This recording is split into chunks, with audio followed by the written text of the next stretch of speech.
Movie lovers, and welcome to the show. For today's podcast, I'm actually going to be doing something a little bit different, something that I really am a fan of, and that is a show that I grew up with in the 90s. And I remember watching this show on Monday nights with my friends, with my family, and not to mention, this TV show also was one of those shows that aired during Monday Night Football, and also too, it was just one of those shows that people would actually jump back to back and forth between maybe the halftime, maybe between commercials, just to catch a glimpse of and everything. But for me, on the other hand, Night Football was a big thing. But on the other hand, the Fresh Prince of Bel-Air was the big thing for me.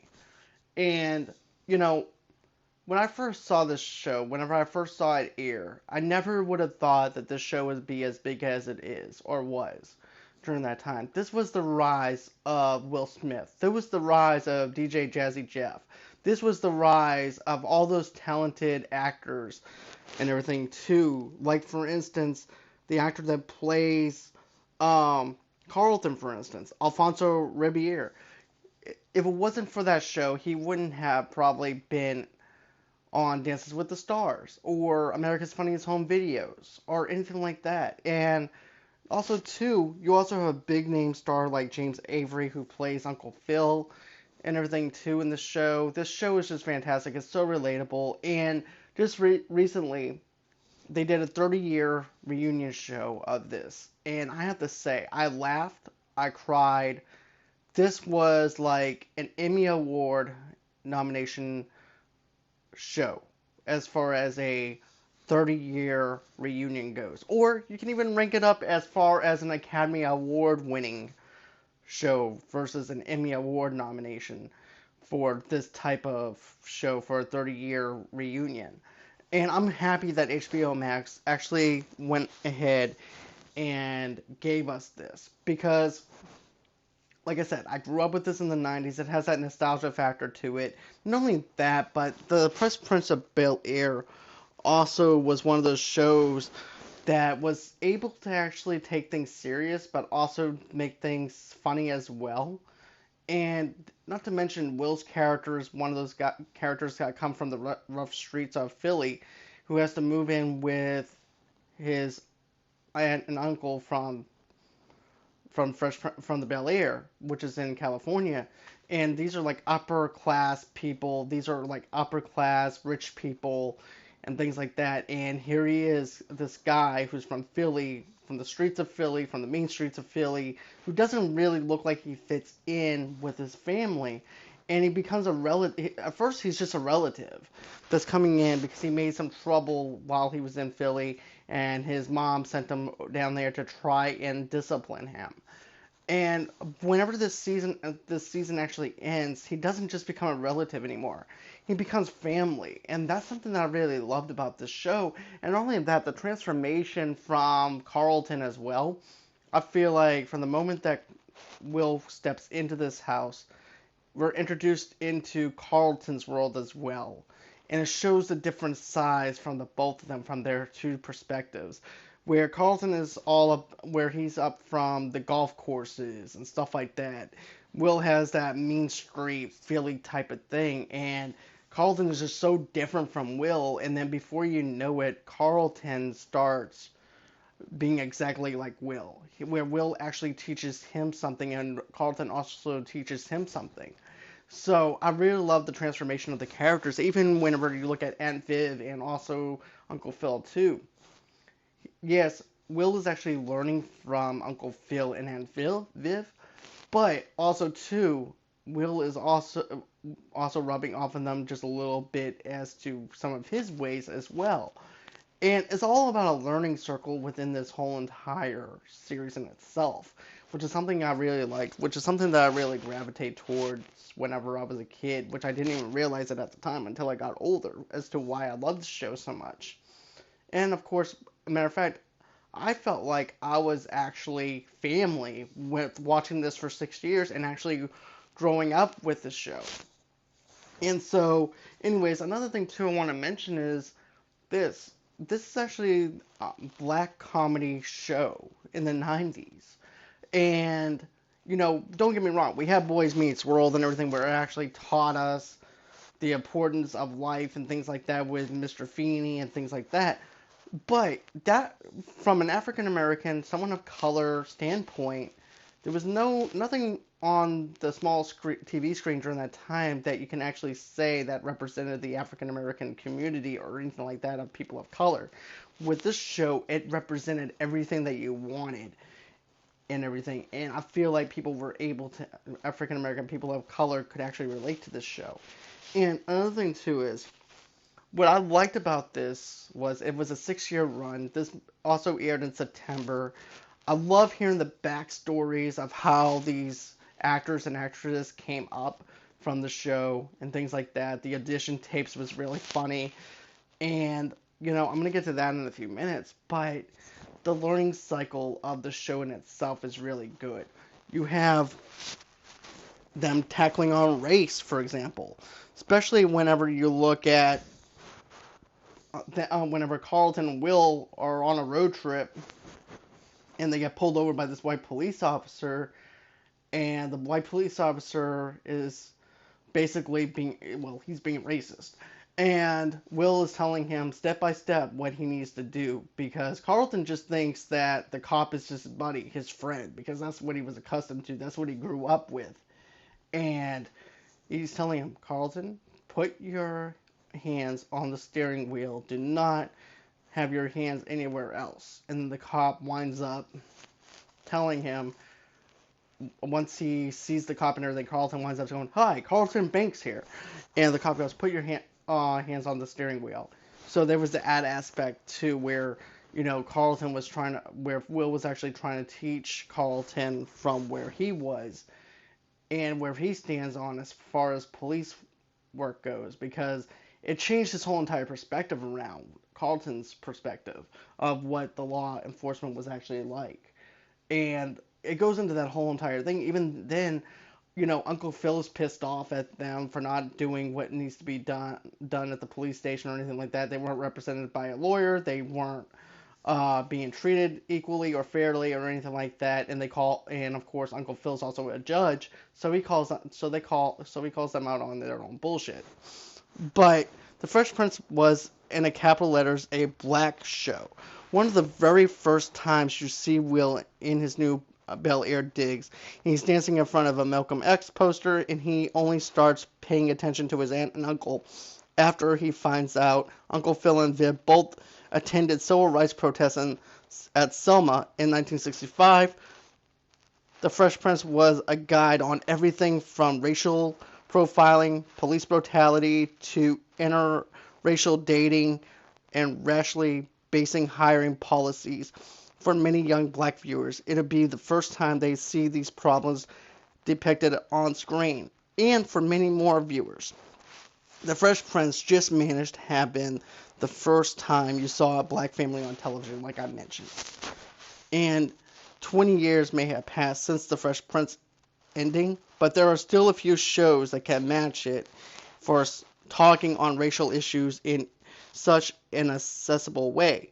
Not only did they actually touch on that, they touched on sex, they touched on just about everything that you could imagine. But let me go on ahead and get into the Fresh Prince of Bel-Air 30-year reunion. Then I'll go back to what else the show actually covered and me remembering from a standpoint of my time of me watching this show and actually what the show actually covers. But like I said, this show, of course, is 6 years of being on TV. Alfonso Ribeiro is actually the one who plays Carlton. Tatiana Ali plays the little sister. Karen Parsons plays the older sister. Then you also have Marcel Daphne in this as well. Then you have Maxwell Reed, Janet Hubert, and the OG Vivian was also in this 30-year reunion, which I'm so glad that we actually get to hear her side of what actually happened. Why she was let go, what happened on that set of The Fresh Prince of Bel-Air after the 3rd season, and I'll get to that too. But, what I liked about the very start of this reunion was when Will goes on ahead and puts that light back on, and the living room is filled up again with all the furniture, because the last time, 30 years ago or 27 years ago, that living room was empty. It was like they moved, and it was like they were separated from each other for all that time. And now here they are back in the living room again, talking about all their memories. It was a perfect throwback to a 30-year marker. It was a perfect time to actually do this. It was a perfect time to actually just go back, revisit everything, and also to cry a little bit, laugh a little bit, talk about some of the drama that went on within the set itself, the moments that they had with each other. This show is just, this 30 year is just fantastic. I couldn't even ask for a better 30-year reunion than what I got with this. And yes, I am being a little emotional right now with this. But, you know, but get this though. Will didn't even know how to act whenever they actually found him. A guy named Quincy, I forgot his last name, winded up watching a couple of his concerts with him and DJ Jazzy. And he knew right then and there that he wanted Will for the show. But little did Will know that Quincy was going to invite him to his house for an audition. And, you know, Quincy's over there drinking and stuff like that, wetting his nose, or wetting his beak, as Will would say. And he's like, you know what, Will? You're going to be on a show. You're going to be the star. And this is going to be your audition. And Will's like, whoa, whoa, whoa, whoa. I don't know what you're talking about. I'm just here for a party and everything. I don't know anything about acting or anything like that. Give me about 2 weeks and I'll go ahead and I'll give you, and let me get a acting coach, and then I'll come back and audition for you in the way that you need to be auditioned. And he said, well, that's all fine and dandy and everything, but here's the thing.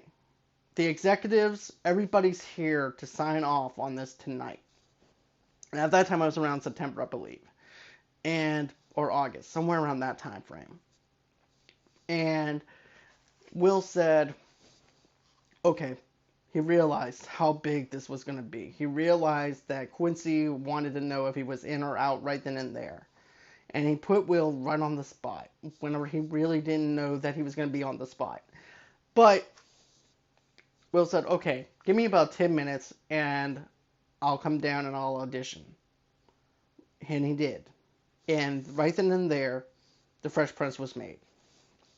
And also, too, you know, he comes back on an airplane from, I forgot where he was at exactly, over at Quincy's house, but he flies back over to Philly, where DJ Jazzy is.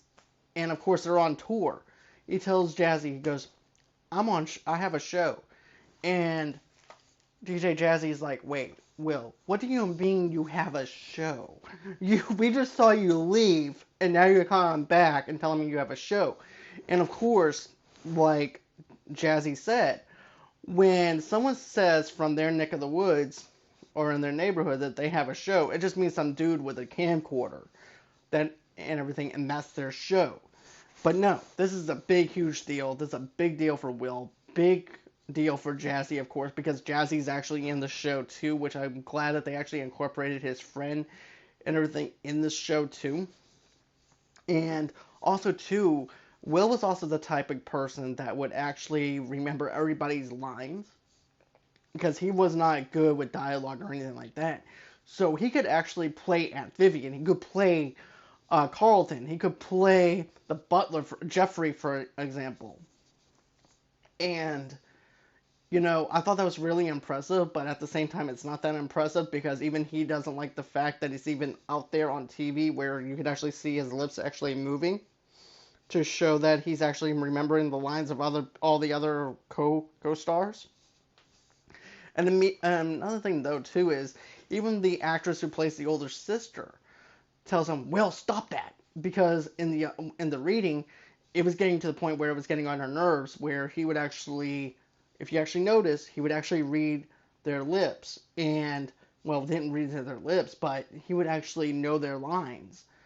And also, too, this also happened when Don Cheadle a young Don Cheadle and him were supposed to be like best friends. His friend was from Philly visiting Will. Will's remembering every single line that Don Cheadle had, and it got to the point where he actually had to stop doing that. So I'm very impressed that he actually remembered everybody's lines. He even knew that he wasn't the top-notch actor that he is now or anything like that, but he knew he was gonna be big. Everybody knew that he was gonna be big and everything. And I'm not, you know what? I might even have to say Will probably didn't know at the time that he was going to be big, especially after the pilot, because nobody knows how big a show is going to be until like later on, after maybe the second or third season, on how big it will blow up. But still, and then also too, you also have Michael Jordan sending in Jordans to Will 2 weeks before the actual release date of the shoes, and to see those shoes being advertised and everything ahead of time, and it has a way of actually making it a bigger deal than what it actually is. Because here's the deal: if you see certain shoes on a celebrity, you know that you're gonna probably try and get those shoes. And for Will to have those shoes on before anybody else got their hands on them, to be able to test out and see what people thought about those shoes, was a big deal back in the 90s. Not to mention the fact that MJ himself sent over those shoes 2 weeks beforehand, before the release date of those shoes being released, was a big deal, because now you have kids who see these shoes who are wanting to have the same shoes that Will Smith has, and it's easy to market that way, which is actually a smart advertising experience, though. Whenever you actually think about it, it's actually smart advertising PR, if you actually think about it. Another thing too I have to laugh at is Carlton. The sorry, I'm just calling him Carlton, but Alfonso showing up on Audition with a tracksuit on was hilarious, because Carlton's the opposite of the guy in the tracksuit and everything. He would, matter of fact, the way that I would actually think of this is, I thought he would actually audition with like a sweater or something like that, like some tennis clothes or golf clothes or something like that Carlton would actually wear. But no, he ends up wearing like a whole entire track outfit and everything, like Adidas and stuff like that, like a Adidas track outfit, which is totally opposite of what Carlton is. I thought that it looked like he was trying out for Will Smith's part, if you actually think about it, if you would actually put it in that context. But still, he managed to get it, and so did, now get this, Tatiana Ali, the one who plays the little sister in this show.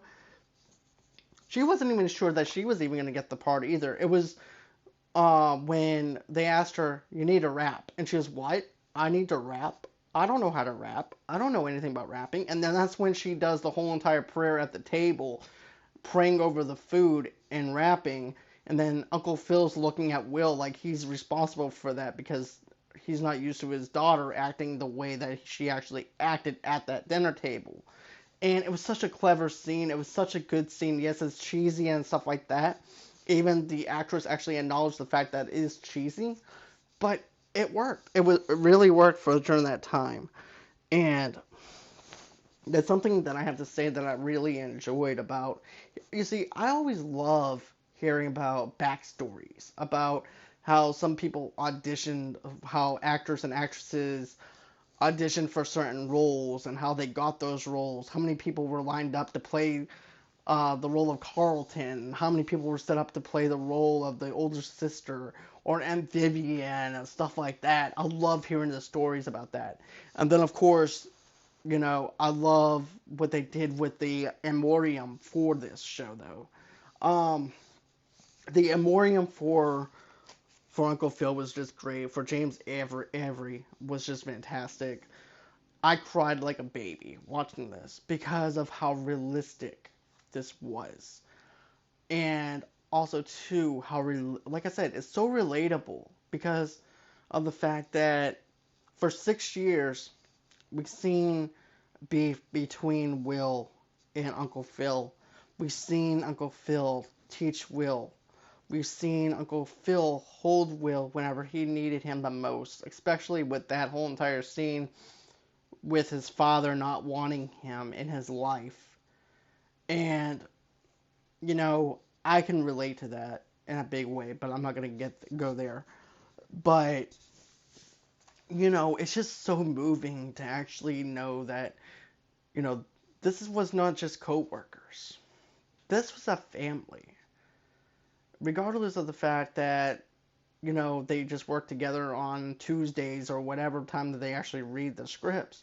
It felt more like a family than anything. And that's what I love about hearing stories about on the set and behind the scenes. I love hearing the fact that it felt more like a family. There was hardly any drama going on or anything like that whenever I hear about things happening on a set, on a different set or whatever. Because, don't get me wrong, there are things that happen on this set that was drama and everything too. That was mixed in with the laughter. That was mixed in with the crying and the drama and everything else to go in within the show itself. I also love the Carlton dance, which Will said that he could never do the Carlton dance.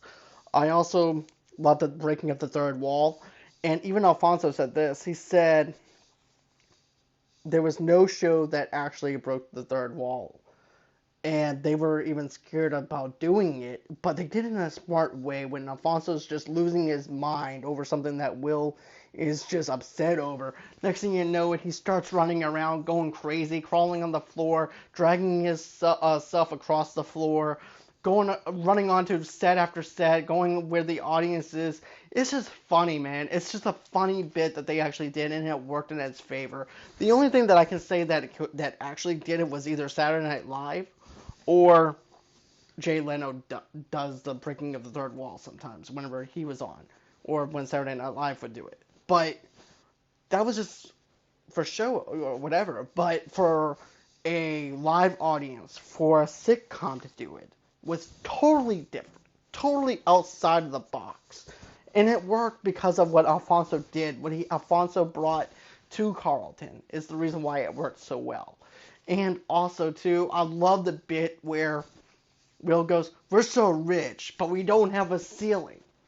And all you see is like the studio lights up above. That was so funny. That was probably the best thing that I've seen in a while. Then also, too, I want to also mention this. There's a couple of episodes that I really have to say I have to talk about. Like, there's also the one where these hustlers are hustling money off of Will and Carlton at a pool game. And all of a sudden, Uncle Phil comes in to the picture. And he has to try and win back Carlton's money and Will's money against these hustlers. And he cleans house. He doesn't just get Carlton's money back. He winds up taking it all. And I love the pool moves that he did and all that. I also love the whole entire thing where Will is... I forgot what Will and Carlton did, but they go to the strip club. And they're dancing to Jump On It. And the dance that they do is funny and it's hysterical. He's spinning Carlton around in the air, and all of a sudden he just lets him go and he flies. It's supposed to be him flying, letting him go and flying into the audience and everything, but we all know this is a dummy. But it's just so funny about how that worked. And then another funny bit that I loved is at the golf course when him and Uncle Phil are golfing with a couple of his buddies, court buddies and stuff like that. I love the golf scene with that, especially with "Don't worry, be happy." I love that. To me, that was actually perfect. Like I said, the 30-year reunion will make you laugh, it will make you cry, it will make you just gasp for air. And another thing too that I have to say is this, is the fact that with the Vivian drama. And this also was another thing that made me cry, and for the simple reason is this: Janet Hubert will always be the OG Vivian in my heart. She brought such charisma, such electricity to her character. She was funny. She was elegant. She was just fantastic. She was authentic. And get this, she left during the third season. She was never fired from the job or the position or anything like that. But what makes me so sad and everything was the fact that Will at that time was like 21 years old. And I'm gonna be honest with you. It's one of those things where you wish that you could actually change, or the things that you once knew, you wish that you can go back and revisit again to do things differently. And that's exactly what this situation is. And I love that Will, now that he's older and wiser, he goes back to the old G, Vivian, and to Janet Hubert, and he's just apologizes to her, apologetic, genuine apology to her for treating her the way that he did during that time on the set. And it brought, I mean, I was bawling like a baby when, as a matter of fact, I'm still a little emotional just talking about it. But, you know, like I said, she was just one of those people, those actresses that just brought something to Aunt Vivian. And I'm not saying that the other actress didn't bring anything to Aunt Vivian, because she finished off the rest of the years with Will. But Aunt Viv was just so dynamite, But the actress was going through an abusive marriage. She was banished from the set. Her name was ruined. Will ruined her name. He said that she was destructive on the set, and that was actually the worst thing that you can actually say to an African American woman on a set of a TV show or a movie or anything, because African American women, or African Americans in general, or someone of color, wasn't that's actually one of the biggest mistakes that you can actually say back then, and even now, because of the fact that no one would actually work with someone of color after that. And it just sucks that Will did that, and Will owns up to it. He owned it. And that's what I like. I like the fact that Vivian didn't, the actress who plays and Vivian, Janet Hubert, didn't have to go in there and say, "What are you apologizing for? Are you apologizing because you got caught? Or are you apologizing because you're legitimately sorry for what you did, and you also realize what you're sorry for?" And it's apologetical. It's very apologetical. He owns up to the fact that he messed up. He was 21 years old. He was a hothead. He was threatened by the world. And matter of fact, this is actually his quote. He said, "I was threatened, but not by you, but by the world." And it was like everybody wanted him to be a certain image, and it scared the hell out of him. And he felt like the world was against him. So in order for him to fight against it, he had to be rough, just as rough as what the world is. And as someone that I can actually relate to that too. As someone that was 21 years old, don't forget, us males, we can be egotistical. We can actually be stubborn. We can actually be mean when we are. And then by the time when we reach our 30s and stuff like that, we realize that the things that we said when we were younger and everything, we shouldn't have done what we did. So, that's just one of those things of life. And also too, he said, I was not, he also said this, he goes, "I didn't understand from your standpoint back when you were pregnant and everything. I was not the best person to comfort you whenever you needed comfort, because I didn't understand what you were going through. But now that I know what you went through back then, because I went through it now, because I would have comforted you a lot more than what I would have, because he's gone through one divorce, he's got kids, he has a second marriage now, and it's the things that we once knew, that we know now, that we wish that we could actually go back and change.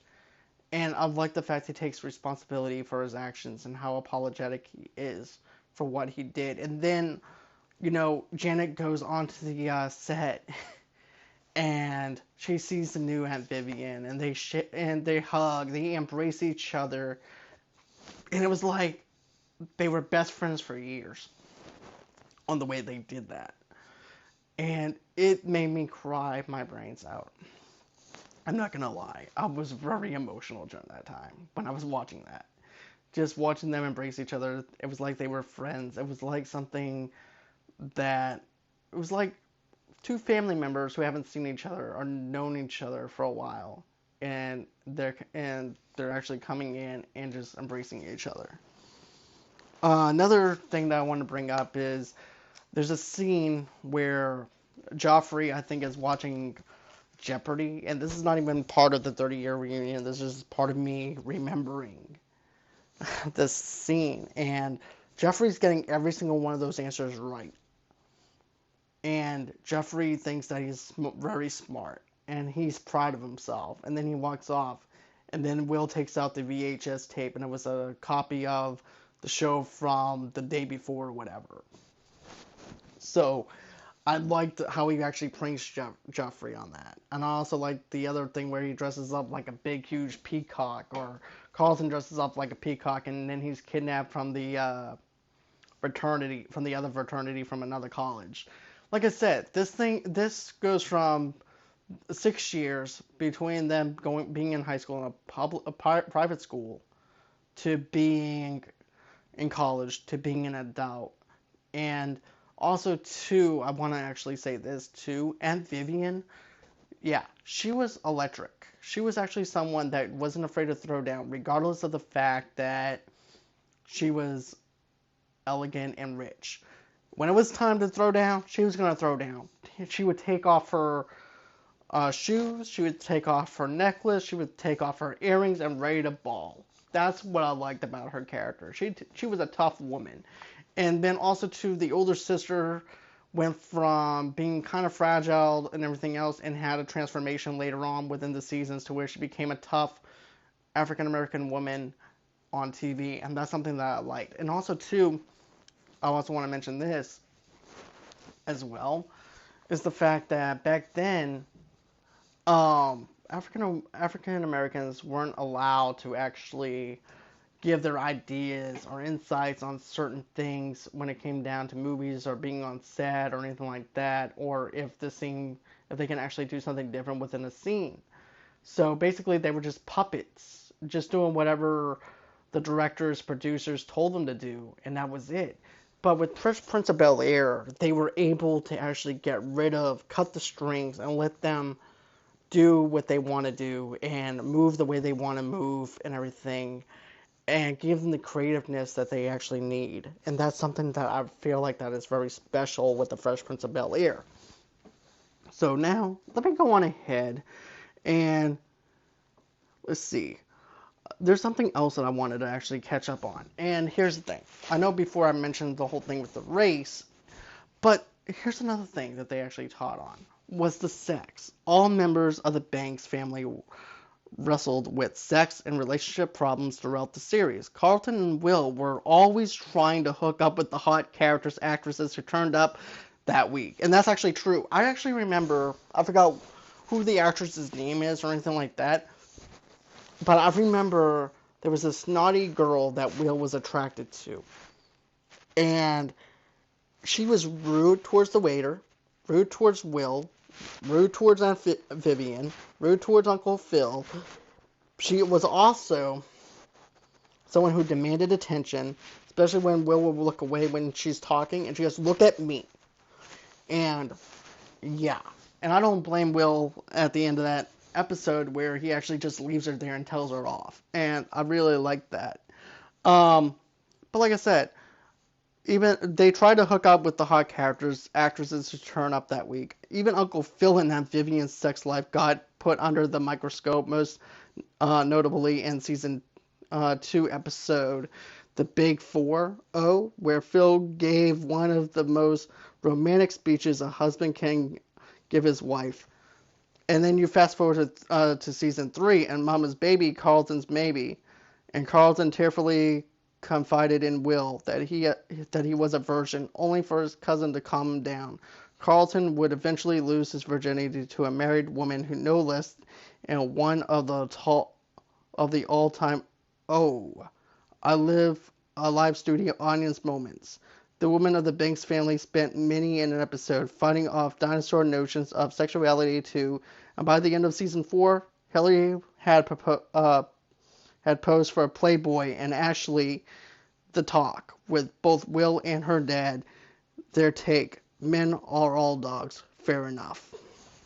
Like I said, Hillary uh, posed for a Playboy, and then Ashley had the talk.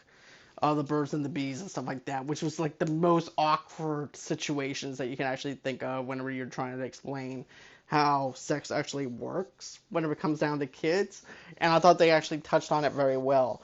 And then also, too, the sexuality with Carlton being a virgin and Carlton just breaking down to Will. And also, too, fatherhood. They actually broke down to fatherhood. Um, like I said, the most memorable episode of The Fresh Prince has to be season four's Paper's Got a Brand New Excuse, aka the episode where Will's father finally comes back. That's the one I was telling you guys about, where I broke down because Will's father comes back into his life out of nowhere, and he wants to start being a father again, and then the father winds up standing him up, and then this is not even part of the acting or whatever. Will forgot his whole entire line, so he actually had to use Uncle Phil as a way to actually do the whole entire acting bit.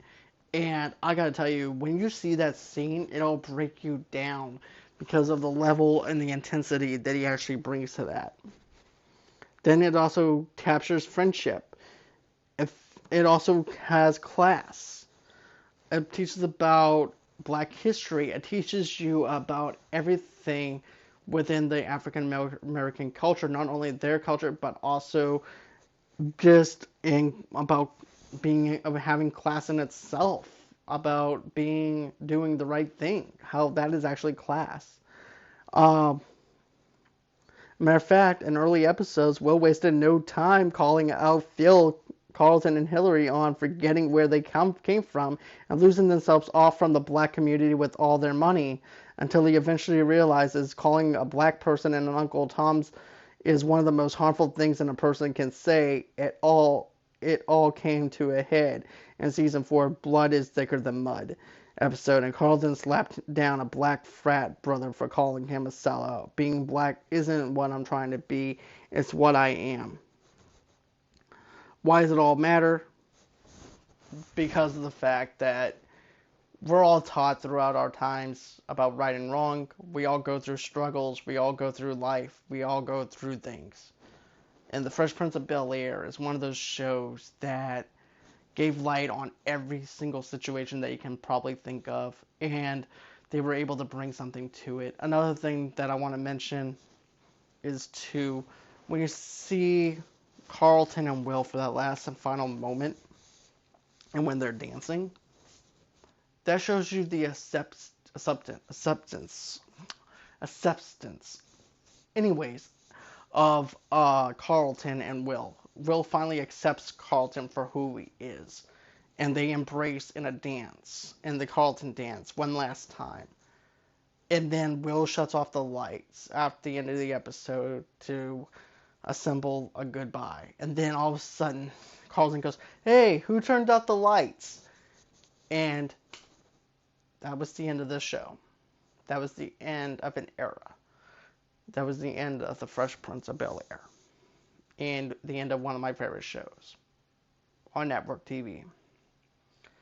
The 30-year reunion was fantastic in its own way. Like I said earlier, it brought a level that we haven't seen before on network television. Not only that, but with 30-year marker, Will was able to go ahead and make up with Janet and put the Band-Aid on that wound and help heal him and her. They were able to say goodbye to Uncle Phil one last time together as a family. They were able to actually laugh, cry, talk about all the drama and all the fun-filled stuff that they've done on the set, the readings, and everything that they put into this, all the blood, sweat, and tears, and even amplifying the audience up before the set. Will go in there on the set, come out there where the audience was, does his rapping and stuff like that, and that would actually amplify the whole entire audience. Another thing too is DJ Jazzy. I loved every single time he would get thrown out of the house, especially the scene with Uncle Phil.